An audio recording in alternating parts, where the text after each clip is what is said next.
अगदी लहानापासून मोठ्यापर्यंत सर्वांची आवडती भेंडीची भाजी। भेंडीची भाजी वेगवेगळ्या पद्धतीने बनवली जाते, तर ही भेंडीची भाजी अगदी कमी वेळेमध्ये चटपटीत तयारी होते। तर आज आपण थोड्या वेगळ्या पद्धतीने भेंडीची रस्सा भाजी कशी बनवायची ते पाहणार आहोत। ही भेंडीची रस्सा भाजी अगदी पारंपरिक रेसिपी आहे। ही भेंडीची रस्सा भाजी अप्रतिम चवीला झणझणीत रुचकर लागते। चला तर भेंडीची रस्सा भाजी कशी बनवायची ते पाहूया। आज आपण भेंडीची भाजी कशी बनवायची ते पाहणार आहोत। तर दोन भेंड्याचे असे आपण दाणे काढून कणसे काढून घ्यायची। भेंडीच्या रस्सा भाजीमध्ये ही भेंडीची खांडे छान लागतात व ही भेंडी अतिशय रुचकर होते। त्यासाठी आपण अर्धी भेंडी कवळी घ्यायची।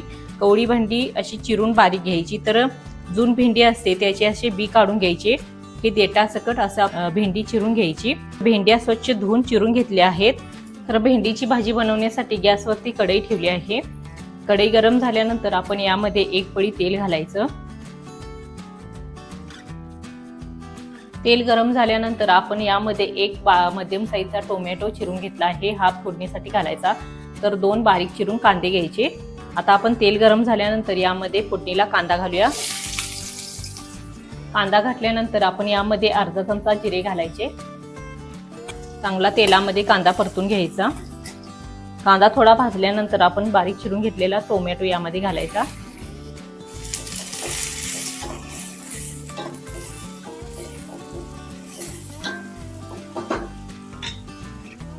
कांदा टोमॅटो भाजल्यानंतर आपण यामध्ये भेंडी टाकायची। सुरुवातीला आपण जी कोवळी भेंडी चिरून घेतली आहे ती यामध्ये घालायची।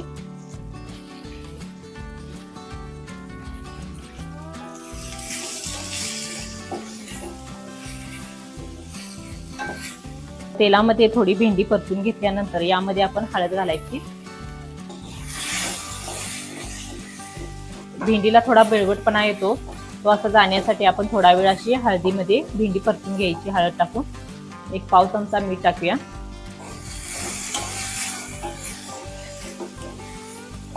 हळद मीठ टाकून थोडा वेळ भेंडी परतल्यानंतर आपण यामध्ये जी भेंडीचे बी काढले होते कणसासकट आपण भेंडी यामध्ये घालायची।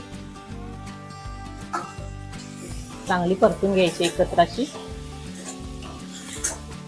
अशा पद्धतीने भेंडी जर तुम्ही बनवली तर अतिशय रुचकर चविष्ट ही अशी भेंडी लागते।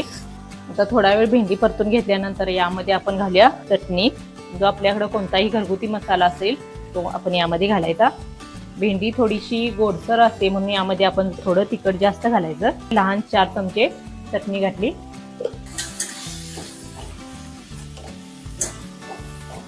चटणी घालून थोडा वेळ भेंडी परतल्यानंतर आता यामध्ये आपण पाणी घालायचं।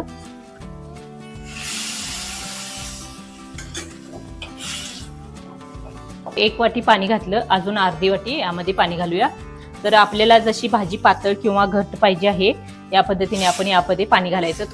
थोडं जास्त जर पाणी घातलं तर ही रस्सा भाजी अतिशय रुचकर होते, भाकरी भातासोबत खायलाही छान लागते। म्हणून यामध्ये थोडंसं जास्त पाणी घालायचं। तर 1.5 वाटी असं यामध्ये बी पाणी घातलं। थोडं भेंडी भाजण्यासाठी मीठ घातलं होतं, तर अजून अर्धा चमचा आपण यामध्ये मीठ घालूया।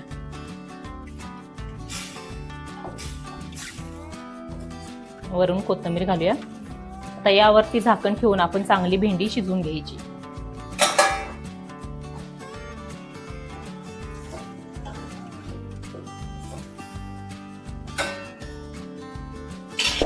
तर अशा पद्धतीने आपली रुचकर अशी खमंग झणझणीत भेंडीची भाजी तयार आहे। तर तुम्ही अशी थोडी वेगळी भेंडीची रस्सा भाजी नक्की बनवा। व्हिडिओ आवडल्यास सबस्क्राइब करा, कमेंट करा। धन्यवाद।